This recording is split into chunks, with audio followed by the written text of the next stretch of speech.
Siempre supe que había algo extraño en la forma en que mi madre me miraba, como si mi presencia le recordara constantemente algo que prefería olvidar. Tal vez a mi padre, tal vez las decisiones que tomó, tal vez a sí misma. Y esa sensación se volvió casi física el día en que mi abuelo materno, Ernesto Díaz, me entregó oficialmente la empresa que había construido desde cero. Una empresa que comenzó con 2 empleados en un garaje en el interior de São Paulo y que, a lo largo de 45 años, se convirtió en una potencia tecnológica valorada en casi 500 millones de reales, con filiales en 3 continentes, contratos con el gobierno y asociaciones con multinacionales, y que, incluso después de todo ese crecimiento, nunca perdió la humildad, el rigor y la ternura con que me crió desde que mi padre murió en un accidente de coche cuando yo solo tenía 9 años, dejando a mi madre, Marcia, en un duelo que duró poco, y fue rápidamente sustituido por una sed de atención y estatus, que la convirtió en una mujer obsesionada por la apariencia, siempre rodeada de gente falsa y pretendientes sospechosos, mientras yo pasaba cada vez más tiempo con mi abuelo,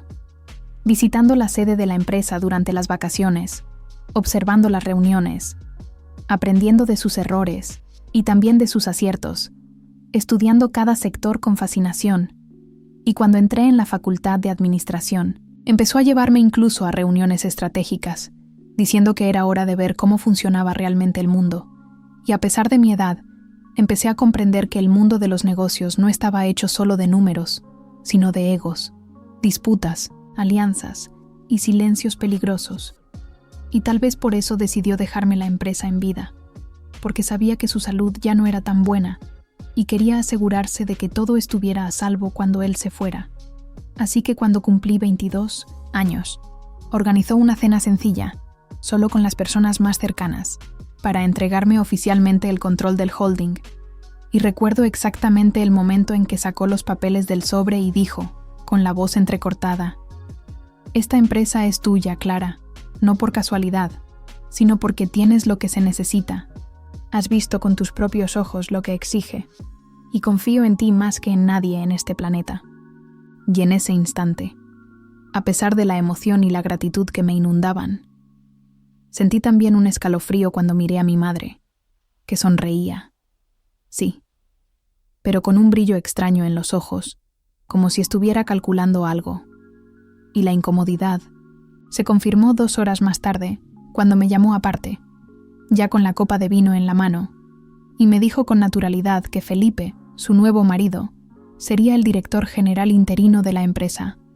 «Solo hasta que te adaptes», dijo ella, como si me hiciera un favor, como si me ahorrara algo pesado. Y yo respondí de inmediato, todavía en shock: «De ninguna manera, mamá. El abuelo me pasó el control porque confía en mí, y no voy a renunciar a eso por un extraño que apareció hace 6 meses». Y entonces ella perdió la compostura. Dijo que yo era una desagradecida, que Felipe tenía mucha más experiencia que yo, que sabía manejar las crisis, que era un hombre preparado y que yo todavía era solo una niña mimada jugando a ser empresaria. Y en ese momento mi abuelo entró en la sala, escuchó parte de la conversación y se rió. Una risa grave, sin humor, que heló hasta los huesos a mi madre, y solo dijo: «Pensé que ibas a intentar algo, Marcia, pero te has superado». Y a continuación me pidió que lo acompañara a su despacho, donde me mostró el resto del plan que había elaborado, con todas las cláusulas legales para garantizar que nada pudiera hacerse sin mi firma y sin la suya, ya que él conservaba el 30% de las acciones, precisamente para prevenir cualquier golpe. Y fue en ese momento cuando me entregó una memoria USB encriptada que contenía pruebas de que Felipe ya estaba sondeando a inversores extranjeros y tratando de evaluar cuánto podría valer la empresa en una venta parcial o total. Es decir, su plan no era solo tomar el control, sino desmantelar todo por dentro, revenderlo y desaparecer, como ya había hecho antes con otras familias, según los informes del detective privado que contrató mi abuelo. Y yo, aún digiriendo todo esto, tuve que mudarme inmediatamente, ya que mi madre, completamente ciega por la ilusión de que Felipe era un salvador, me echó de la casa donde vivía desde mi adolescencia Me dijo que si no aceptaba su plan de transición, entonces saliera por esa puerta y no volviera. Y me fui, por supuesto, porque si algo me había enseñado mi abuelo era que la dignidad no se negocia, y me fui a la casa de huéspedes donde él se alojaba, donde pasé las noches siguientes revisando contratos, reuniones, estrategias, y tratando de entender el tamaño del agujero en el que podría caer la empresa si Felipe lograba influir en los miembros del consejo, porque sí, él comenzó a hacerlo, a visitar a los consejeros individualmente, contando mentiras, sugiriendo que mi abuelo estaba senil, que yo no estaba preparada, que el futuro de la empresa exigía decisiones rápidas, y muchos de ellos, aunque me conocían desde pequeña, comenzaron a ceder a la presión,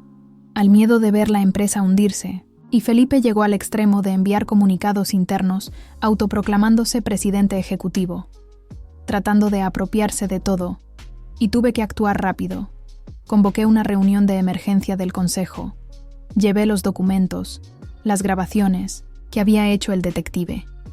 las imágenes de los encuentros entre Felipe y los representantes de empresas rivales, todo. Y a medida que se mostraban las pruebas, las miradas fueron cambiando. Los que antes tenían dudas comenzaron a alejarse de él,